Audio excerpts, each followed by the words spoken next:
Hey girl, hey, welcome back to my channel. It's your girl Misha. Thank you guys for joining me yet again for another review. We are back with a brand new season of Couples Retreat, Season 3, Episode 1.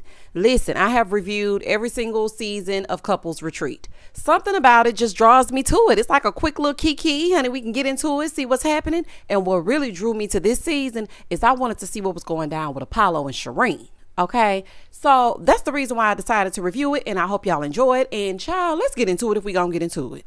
So when the episode first opens up, Shamari and Ronnie, they're back at it again. Okay, now listen, y'all. I feel like every time around this year, y'all just want a vacation from them twins, because this don't make no sense. Y'all should have been done graduated by now. Okay, this don't make no damn sense. At this point, just get back over there to the Real Housewives of Atlanta if y'all want to constantly be seen. Child, what is happening? And speaking of Real Housewives of Atlanta, next on the scene, we see Fallon and Jaylen, and they pop up. Hey, y'all. I don't know if this season is themed around the housewives or themed around Atlanta or what's going on. So, child, they come pulling up in this Rolls Royce, and that's probably one of the ones. I don't think Simon let her keep none of it, did he? This is so messy. Oh, honey. They come rolling up, fronting and stunting in this Rolls Royce. Now, see, Fallon is used to that because, you know, Simon kept her in a little hot number. But Jaylen, honey, ain't no telling what they rolling around in. So anywho, they pull up. Next on the roster is Apollo and his wife Shireen. Child. Then we see Coop, aka Breezy, but y'all know I have to call her Coop because I just love her on All American. Okay, that's my show. That's my show. I know I don't review it, but I do watch it. So then we see Tyreek and Tiana, aka Fat Boy from the Gram. They show up, and of course, no relationship show is complete without Jock and Kendra. Listen, we don't need it. Okay, we don't need it. We don't want to meet him at the trap. It's going down. We don't give a damn. We don't care. Okay, they're finally married, and the drama is still following them. Kendra, I cannot believe you married Jock to begin with. Jock, it's about time for you to act like you got some sense. Okay, this don't make no sense.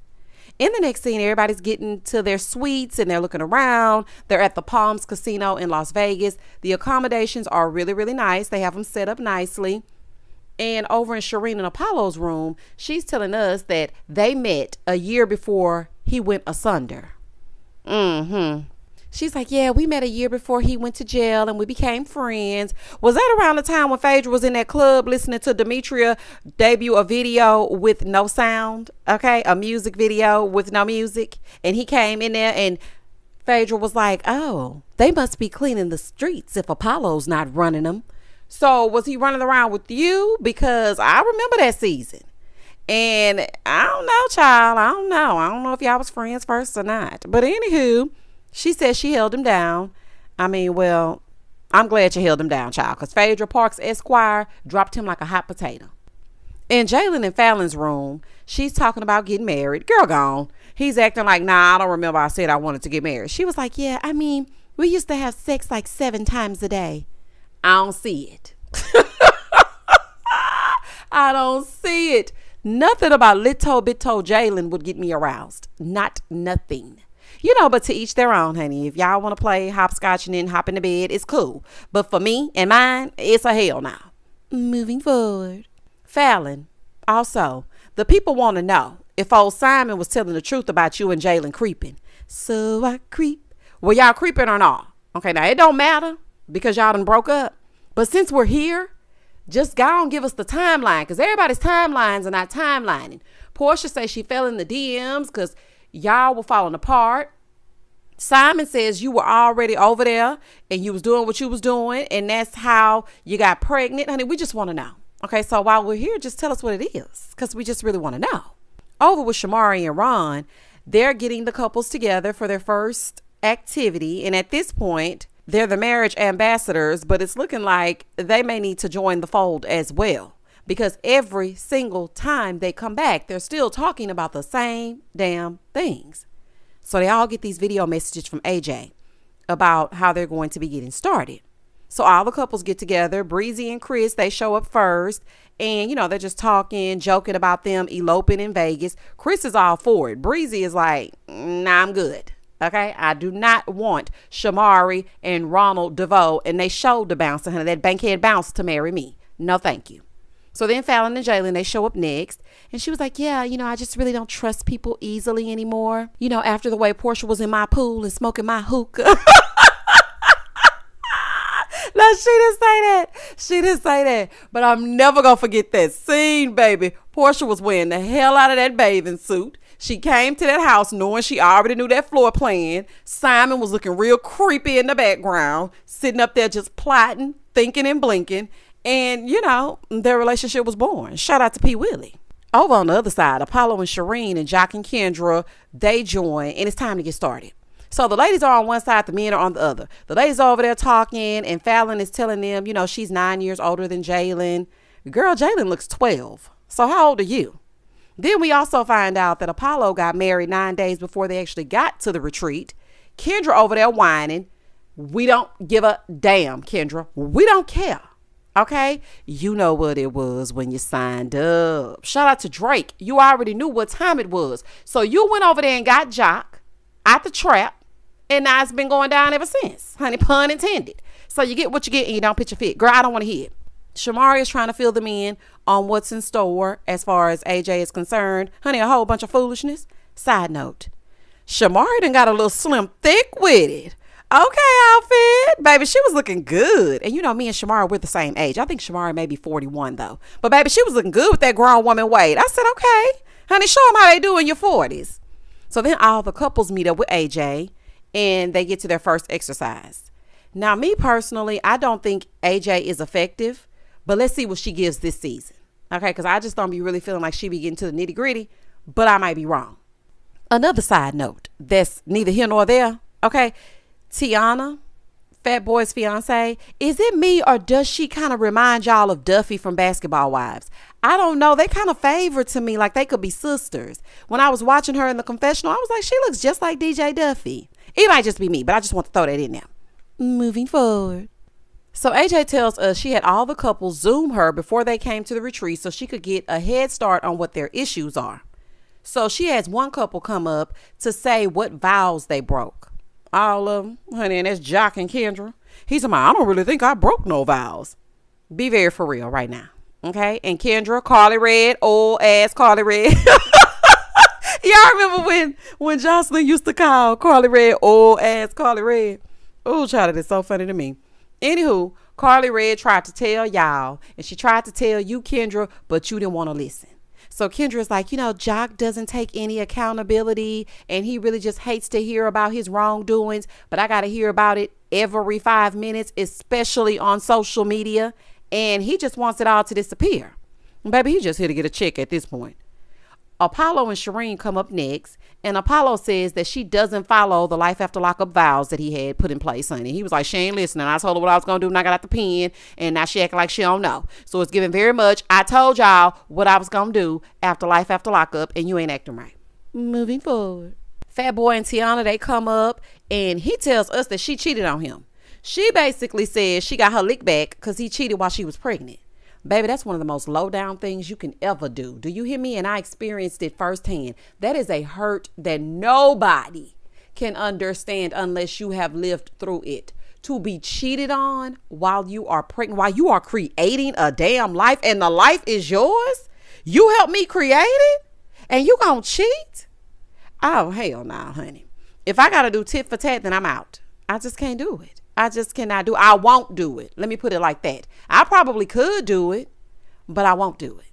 So then Fallon and Jaylen, they get up there. They seem so out of place to me.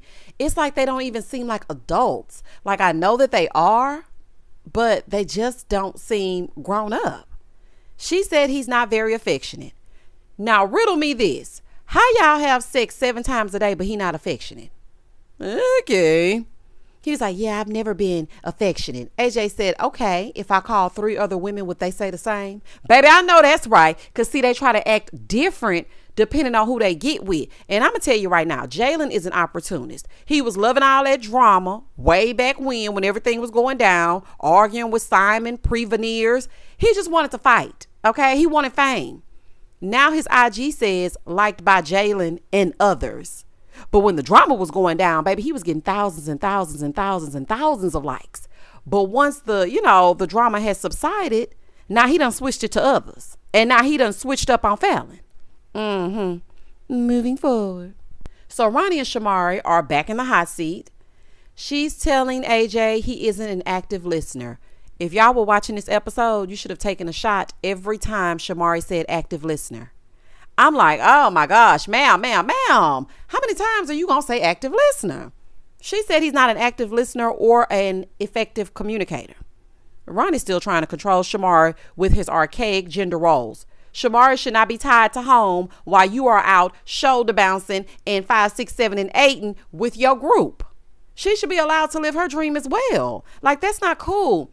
I am sure that there are systems in place where the both of you can live your dreams, but you want Shamari to stay at home and stay out of trouble. Because you already know Shamari like when she get a little drink on her and she like to dip and do. So you want to make sure that you have her at the house and you ain't fooling me. So he was like, yeah, I mean, I do listen. Anyway, in the confessional, Kendra and Jock were like, we feel like we was going to be the worst couple, but now we see we not. I don't know. Well, I think y'all still might be a contender. So let's not speak too soon. In the next scene, Jock and Kendra go spend a little time with Breezy and Chris to play blackjack and get all up in their business. So they start talking about their proposal, and then Jock brings up hearing other people's problems kind of made him and Kendra closer. Not y'all bonding over being the lesser of two evils. Jock, all that cheating is bad for your health. Literally. Okay? It's all kinds of things outside. So keep your peen and inside the house. So Breezy is telling Kendra, she's like, yeah, you know, the most important thing is patience. So you really just have to have patience with him.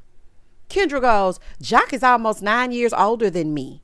Well, Kendra, you know what it was when y'all were fighting with every woman on Love and Hip Hop. Jock gon' jock. Okay? And it's nothing you can do about that. He gon' jock. You have to take accountability for what you are accepting. It's hard. Trust me. Trust me, I know. Because, you know, I used to put up with all kinds of foolishness. And in the end, I was left looking like a fool. It's not all him. It's you as well. We have to learn to take accountability for our actions as well. In the confessional, Jaylen is telling us that he's going through it. He's like, yeah, you know, I was out and I'm used to being a hot boy. Now I'm a father of 4. Hot boy? Ugh, it's so corny. Fallon had 4 babies and sis still looks good. I said, baby, Fallon knows she can have a baby, don't she? Have a baby and snap right back. But, Jaylen, you knew she had 3 kids when y'all got together. She ready to get married and he has 1,000,001 excuses. She's asking why he asked her to get married. And he basically said nicely because she was pregnant. And she is still healing over her last marriage. Y'all know what I was thinking as I was watching this? I bet Simon and Portia got some popcorn and baby, they just sitting there talking about the timeline. Portia rubbing her hands together like Birdman. Oh, honey, this is so funny to me. Like I said, Jaylen wanted the notoriety, but he did not want Fallon. He did not want her for real. Once everything died down, he was ready to bounce. You know she had 3 kids when y'all got into a relationship. And I'm confused as to why Fallon even wants to marry Jaylen. I'm sorry, Jaylen Pena. Okay, you could take her last name, but not marry her. Boy, gone. So then we see that they have added Tony Gaskins to this season. And let me tell y'all, I love me some Tony. I love me some Tony. He's not an imposter. Okay, shout out to Derrick Jackson. I love that addition to this season. It is much better. No disrespect. It is much better than last season. No disrespect to John Sally. But John didn't really give what was supposed to have been gave. So I'm so excited that they are introducing Tony into the fold. So all the couples get together and they have an exercise. So they have all these words laid out, right? And they want each couple to take the individual words as it pertains to the obstacles that they are facing and place it on the glass so that the partner can see it. Because most times when you tell them, they're not receiving it, but to see it in black and white is something totally different. So as they're choosing the words, Ronnie chooses gaslighting. And baby, what he do that for? Shamari was pissed. She was like, why he choosing gaslighting? He don't even know what that means. Well, I'm trying to figure out if either one of you knows what it means. Because when y'all were fussing and fighting and back and forth and back, the definition wasn't definitioning when y'all were talking. But let's get into it. So she feels like he dismisses what she says and turns it right back around on her instead of taking accountability for his own actions and keeping it to what he's going through and what she's saying. He makes it about her. He tells her, no, I feel like you're the gaslighter. Like, I can actively listen, but now it's time for you to listen to me. So Shamari is pissed because in true Ronnie fashion, he is putting the blame on her. And I agree with that. I feel like Ronnie has such unrealistic expectations of Shamari. She has to be this perfect wife and do things perfectly. I don't think she ever gets a chance to let loose. These shows might really be when she can let her hair down. Because otherwise, it just seems like he keeps her cooped up. So Tony looks at Ronnie and he asks him if he agrees with what she chose for him. And he said yes. She, on the other hand, does not agree with what he chose for her. So now they arguing. So they're going back and forth and back. And scene. And that was the end of the episode. Baby, this gonna be a long season. And y'all know I'm gonna bring you every single episode review. Last season we had Nasally Nick. I don't know if him and his y'all remember Nasally Nick? Oh honey, I don't know if him and his fiance, or was it wife? I think he was married to her. I don't know if they're still together or not, child. I gotta do some research. But that was the end of the first episode. It was cute. I really could do without Fallon and Jaylen and Kendra and Jock. I feel like they could have given us 2 other couples. I really, and I also feel like Breezy and Chris don't really have issues, but they called them and was like, look, we saw y'all proposal on TikTok. Can y'all do us a solid and hang out over here on MTV? I'm excited to see what Apollo is going to do. I feel like Shireen is another one that just wants to be on TV, baby. She's so happy. And Shamari and Ronald just want a vacation. And that's just that on that. Y'all comment down below if y'all happen to watch Couples Retreat. It is not on VH1 anymore. It's on MTV. I was all confused trying to find it. I'm like, what happened to it? I thought it was on. So now my DVR is completely messed up, but that's neither here nor there. That's just a side note. I still gave y'all the review. Please don't hesitate to like, comment, and subscribe to the channel. And as always, stay safe, stay blessed, spread love, not germs. Peace.